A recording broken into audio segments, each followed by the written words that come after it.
Macet panjang terpaksa dinikmati warga Jakarta yang akan berlibur ke Puncak dan Bandung.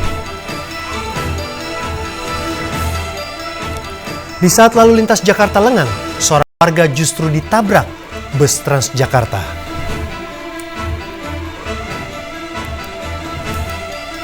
Pemirsa, ibu kota terlihat lengang hari ini setelah ditinggalkan sebagian besar warganya untuk berlibur. Saya Putra Nababan dan inilah Seputar Indonesia.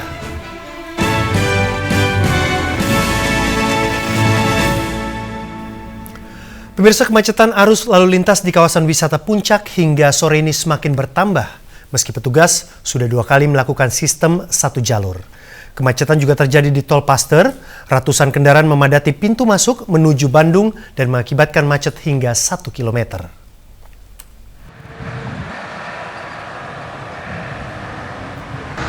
Pemandangan seperti ini jamak terlihat di Puncak dalam masa liburan seperti hari ini.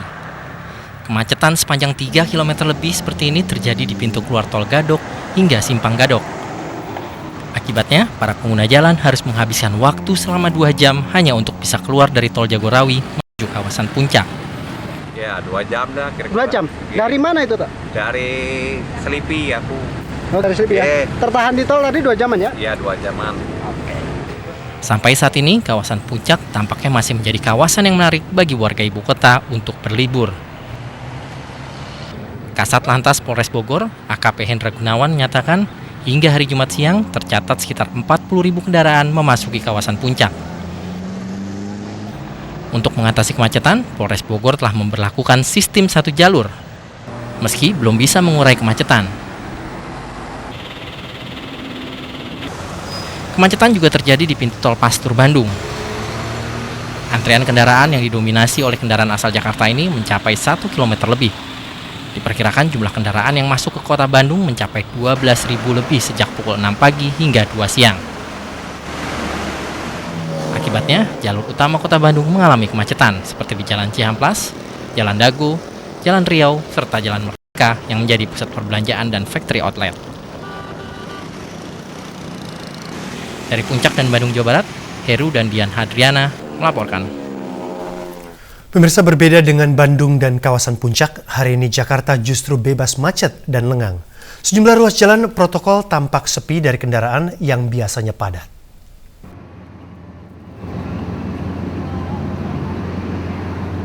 Anda bosan melihat Jakarta macet? Coba saja keliling Jakarta hari ini. Anda pasti menemui suasana yang sangat berbeda.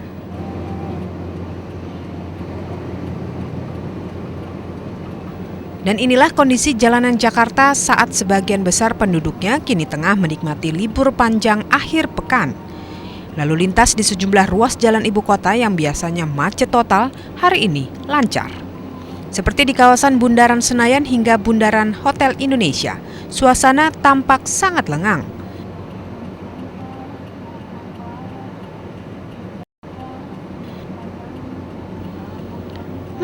Seandainya saja kondisi ini bisa terjadi setiap hari di Jakarta.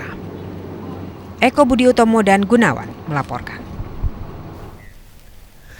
Pemirsa, kecelakaan di jalur busway kembali terjadi. Kali ini seorang wanita yang tengah menyeberang diserempet bus Transjakarta di Jalan Hayamuruk, Jakarta Pusat. Korban mengalami luka parah di bagian kepala. Silvi, warga Gunung Sahari, Jakarta Pusat, hanya bisa menahan rasa sakit akibat kepala belakang sebelah kiri terbentur separator busway, terserempet bus Transjakarta. Kecelakaan itu terjadi ketika korban hendak menyeberang di jalur busway di Jalan Hayamuruk, Jakarta Barat. Transjakarta yang melaju dengan kecepatan tinggi melindas kaki korban. Silvi terjatuh hingga kepala membentur separator. Saat ini Polda Metro Jaya masih memeriksa supir bus Transjakarta Syahril Nasution untuk menindaklanjuti kecelakaan. Yang dialami Silvi memang menambah panjang angka kecelakaan di jalur busway. Dalam sebulan terakhir ada lebih dari 4 kecelakaan terjadi, apakah itu bus menabrak orang atau bus menabrak sepeda motor. Bahkan dari Januari 2009 lebih dari 181 kecelakaan di jalur busway merenggut 12 korban tewas, 41 luka berat dan 167 orang luka ringan. Namun benarkah semua kecelakaan terjadi murni karena keteledoran pengemudi bus? Sering kita dapati orang nekat menyeberang di jalur busway yang seharusnya bebas lalu lalang pengguna jalan. Padahal sudah ada jembatan penyeberangan ataupun zebra cross. Nah, jika sudah begini, cacat bahkan maut pun tak terhindarkan. Apapun latar belakang kecelakaan yang terjadi di jalur busway, yang pasti baik pengemudi bus, pengguna jalan harus lebih waspada, hati-hati, dan tertib di jalan. Dari Jakarta, Sukron melaporkan. Pemirsa, jumlah penumpang di Bandara Soekarno-Hatta, Tangerang, Banten pada saat liburan panjang minggu ini masih sepi. Suasana yang sama terlihat di stasiun Gambir, Jakarta dan terminal bus Lebak Bulus. Kepadatan diperkirakan akan terjadi menjelang libur Natal dan Tahun Baru. Sejumlah calon penumpang mengaku sejauh ini tidak sulit mendapatkan tiket pesawat terbang. Harga tiket yang dijual masih harga normal. Misalnya, tiket dari Jakarta menuju Medan dari agen dijual seharga Rp750.000 hingga Rp800.000.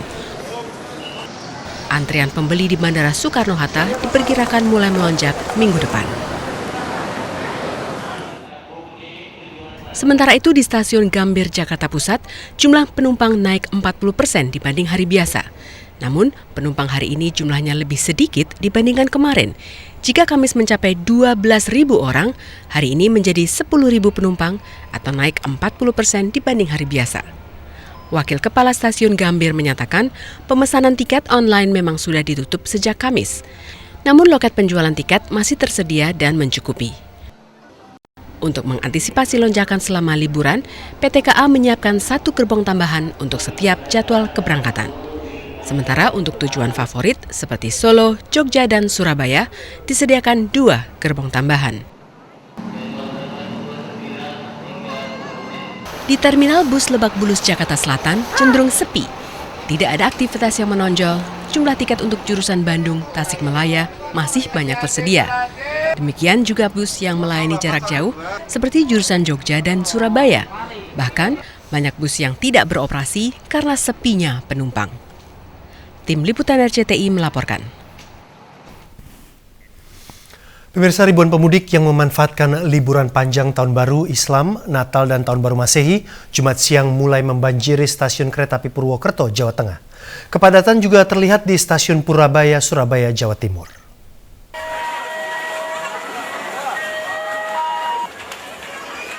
Liburan panjang kali ini ternyata dimanfaatkan warga Banten ke Jakarta. Ribuan penumpang tampak memadati stasiun Rangkas Bitung hari Jumat ini. Mereka tampak berdesakan memasuki kereta yang sudah penuh sesak penumpang. Selain menghabiskan masa liburan, bagi masyarakat Banten di awal tahun baru Hijriah atau 1 Muharram ini, warga sering bersilaturahmi atau berwisata. Ribuan penumpang kereta api kelas bisnis dan eksekutif Purwojaya asal stasiun Gambir, Jakarta ini tiba di stasiun kereta api Purwokerto, Jawa Tengah, Jumat siang. Sejumlah penumpang mengaku mudik ke Purwokerto lebih awal karena mereka libur lebih awal, yakni sejak Kamis kemarin. Pulang hari ini? Iya. Kenapa nih Pak? Pilih liburan atau gimana? Liburan, Pak. Liburan? Iya. Dengan siapa aja Pak? Dengan Keluarga? keluarga. Kenapa milih awal sekarang Pak? Ini liburan? Takutnya kalau akhir bulan udah penuh, udah nggak dapat tiket. Udah penuh? Iya. Kepadatan juga terjadi di terminal bus Purabaya, Surabaya. Berdasarkan data unit pelaksana terpadu unit terminal Purabaya, jumlah penumpang berangkat hingga Jumat siang mencapai lebih dari 15.000 orang. Peningkatan jumlah penumpang berangkat ini terjadi khususnya untuk jalur pendek seperti ke Surabaya, Malang, dan Surabaya, Jember. Akibatnya peningkatan arus mudik ini, jam pemberangkatan bus jurusan Surabaya, Malang, dan Surabaya, Jember diajukan 2 jam karena arus penumpang berangkat terus meningkat. Tim Liputan RCTI melaporkan. Pemirsa, memperingati 1 Suro, Keraton Kesultanan Yogyakarta dan Surakarta menggelar ritual nguras gentong di Komplek Makam Raja-Raja Mataram di wilayah Imogiri, Bantul, Yogyakarta. Sementara itu warga Magetan, Jawa Timur menggelar arak-arakan kue bolu. Rebutan dan desak-desakan warga mewarnai masing-masing ritual.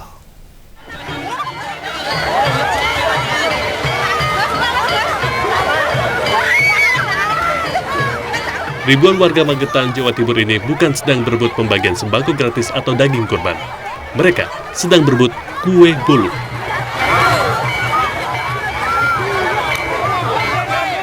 Ini bagian dari upacara Suro yang digelar masyarakat setempat untuk memperingati Tahun Baru Islam menurut tradisi Jawa atau peringatan Satu Suro. Warga menyerbu kue bolu karena keyakinan mendapat berkah. Bu, dapat bolunya banyak, Bu. Bener banyak banget. Bu, percaya apa dengan bolu ini, Bu? Berkah. Dapat berkah, Bu, ya? Berkah. Itu setiap tahun Ibu juga Ikut. Ini bulan syukur surah, Mas. Menurut Ibu kenapa, Bu, mesti cari bolu? Menurut saya satu berkah. Berkah ya, Bu, ya? Oh, gitu. Barokah, Mas. Berkah. Upacara diawali arakan kue bolu dari pendopo kabupaten menuju alun-alun kota. Kue bolu dirangkai dalam 4 bentuk: beduk, tumpeng, gong, serta lesung, serta memiliki arti kesejahteraan dan beragam masyarakat setempat.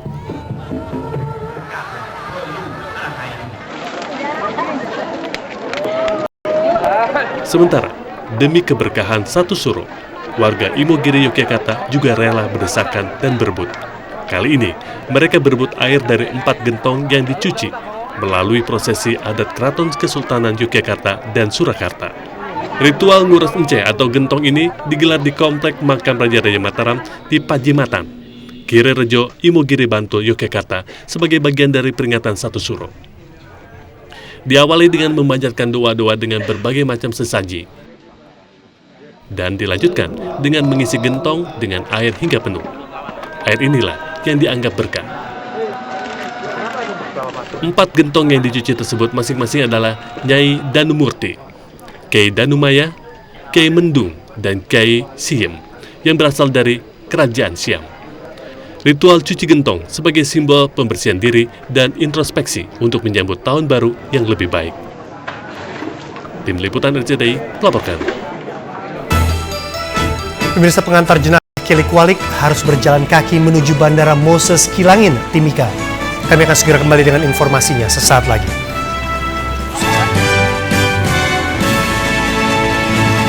Tabungan. Pemirsa, jenazah tokoh organisasi Papua Merdeka Kyai Kualik hari ini tiba di tanah kelahirannya di Timika. Masa yang telah bersiap menyambut tidak dapat mendekati bandara karena diamankan aparat. Jalan menuju bandara diblokir pada checkpoint 28. Calon penumpang pesawat pun harus berjalan kaki untuk menuju bandara. Ribuan orang memenuhi jalan akses utama menuju Bandara Moses Kilangin, Timika, Papua. Mereka adalah warga yang ingin menyambut kedatangan jenazah Kyai Kualik, pimpinan gerakan separatis Papua Merdeka. Namun aparat tidak mengizinkan mereka memasuki areal bandara karena dikhawatirkan mengganggu aktivitas penerbangan. Aparat keamanan berhasil melokalisir massa di checkpoint 28, sekitar 300 meter dari bandara. Akibatnya jalan menuju dan dari bandara terputus. Para pengguna jasa penerbangan terpaksa berjalan kaki sejauh 300 meter untuk keluar ataupun masuk ke bandara. Jenazah Kyai Kualik tiba di Bandara Timika sekitar pukul 14 waktu setempat dengan pesawat Merpati Nusantara Airlines dari Jayapura. Jenazah tokoh OPM tersebut dikembalikan Polda Papua ke tanah kelahirannya, Timika, usai menjalani otopsi di Rumah Sakit Bayangkara, Jayapura. Namun jenazah yang disemayamkan di Bandara Timika tersebut belum diserahkan secara resmi kepada warga, karena warga sendiri masih berembuk soal penerimaan jenazah yang dianggap sakral. Dari Timika, Papua, Muhammad Yamin melaporkan. Pemirsa, apakah proyek kanal banjir timur selesai sesuai target? Tunggu laporan selengkapnya hanya di Seputar Indonesia.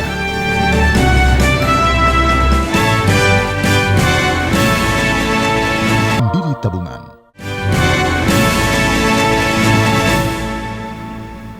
Target kanal banjir timur atau KBT yang seharusnya selesai akhir bulan ini tampaknya jauh dari harapan. Masih banyak pekerjaan yang belum selesai di sana-sini. Padahal bulan depan diperkirakan akan terjadi puncak musim hujan.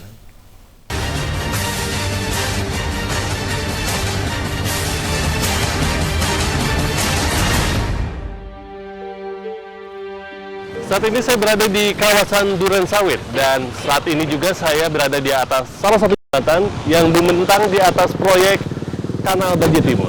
Kita akan sama-sama melihat sejauh mana perkembangan dari proyek ini.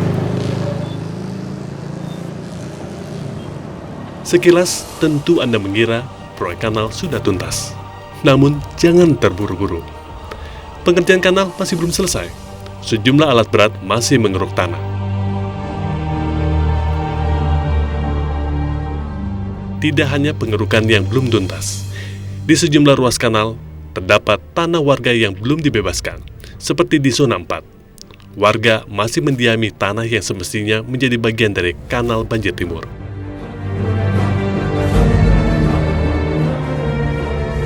Mengarah ke utara, pengerjaan kanal juga masih dilakukan, baik pengerukan, pemasangan tanggul, pembangunan jembatan, hingga pengerjaan jalan inspeksi. Ruas KBD dari Rorotan ke arah utara juga masih dalam pengerjaan. Ironisnya, dalam jarak 1 km tidak terdapat jembatan. Jangankan jembatan untuk kendaraan bermotor, jembatan untuk warga melintas pun tidak ada. Padahal, kanal ini membelah kampung Karangtengah, sehingga bagian barat dan timur seolah terpisah. Sementara itu, di daerah Marunda yang mestinya menjadi muara kanal, ada bagian yang belum tersambung. Akibatnya, pintu air yang telah dibangun menjadi mubazir. Melihat kondisi KBT yang masih jauh dari selesai ini, tampaknya warga Jakarta harus bersiap kembali kebanjiran. Jauh di sana adalah Laut Jawa, sekaligus muara dari proyek Kanal Banjir Timur. Saat ini kita sudah memasuki pertengahan bulan Desember 2009. Padahal pemerintah daerah khusus Ibu Kota Jakarta berjanji kalau proyek penanggulangan banjir ini bisa selesai pada tanggal 31 Desember 2009. Iwan Haredi, Haryo, dan Jakaryanto melaporkan. Pemirsa, warga dari luar Jakarta memadati sejumlah objek wisata. Kami akan segera kembali dengan informasinya.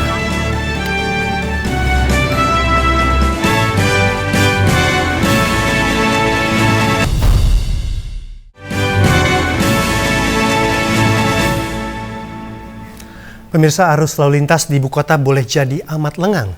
Namun tidak demikian kondisinya dengan sejumlah tempat wisata. Mereka umumnya datang dari sejumlah kota di luar Jakarta. Seperti pantauan rekan Made Pasek dan Michael Chandra berikut ini.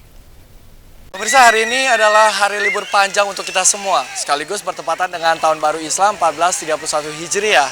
Dan sebagian warga Jakarta memanfaatkan hari libur panjang mereka untuk menikmati hari libur bersama keluarga mereka yang tercinta. Dan salah satu tempat yang biasanya mereka tuju adalah di tempat saya berdiri, yaitu di Pantai Ancol. Anda bisa saksikan saat ini di Pantai Ancol, begitu banyak keluarga yang menikmati hari libur panjang mereka bersama keluarga. Ada yang memilih bermain di pantai, ada juga yang memilih untuk berenang bersama anak-anak mereka. Tetapi kemeriahan yang ada di Pantai Ancol ini tidak semeriah seperti hari libur lainnya. Seperti hari libur misalnya Idul Fitri, di mana biasanya Pantai Ancol dipadati dengan ribuan bahkan puluhan ribu pengunjung atau orang-orang yang datang dari berbagai kota maupun dari Jakarta sendiri untuk bisa menikmati hari libur mereka di Pantai Ancol ini. Dan kita akan bertanya kepada penyewa ban renang yang ada di Pantai Ancol ini. Ya, selamat siang, Bu. Saya, selamat siang. Ya, Ibu bagaimana dengan penyewaan ban ini? Apakah ramai, Bu? Ada yang nyewa? Biasa-biasa aja. Kalau ramai mah nggak begini. Ini relatif sepi ya dibandingkan hari libur panjang Idul Fitri misalnya? Lain sih. Kalau Idul Fitri agak lumayan lah. Kalau ini hari-hari mah biasa aja. Nggak seperti kayak Idul Fitri gitu. Dan bagaimana situasi di tempat lain seperti di Taman Mini? Sudah ada rekan Made Pasek Sudanta di sana. Silakan laporan Anda, Made.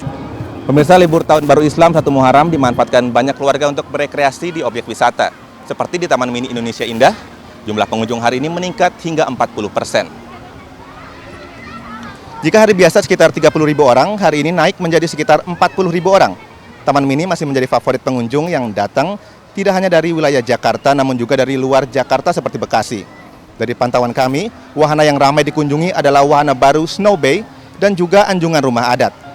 Menurut beberapa pengunjung, alasan memilih Taman Mini karena ingin memperkenalkan budaya Indonesia kepada anak-anak mereka. Selain itu, berwisata di Taman Mini menurut mereka murah meriah. Pihak Taman Mini memperkirakan jumlah kunjungan akan mencapai puncaknya pada hari Minggu. Dari Taman Mini Indonesia Indah, Jakarta, Made Pacak Sudanta dan Adi Prastowo melaporkan. Dan pemirsa, berakhir sudah Sputnik Indonesia Jumat 18 Desember 2009 di saluran resmi penyelenggara Piala Dunia 2010. Selamat tahun baru 1 Muharram bagi Anda umat Islam. Saya Putra Nababan, selamat berlibur dan sampai jumpa.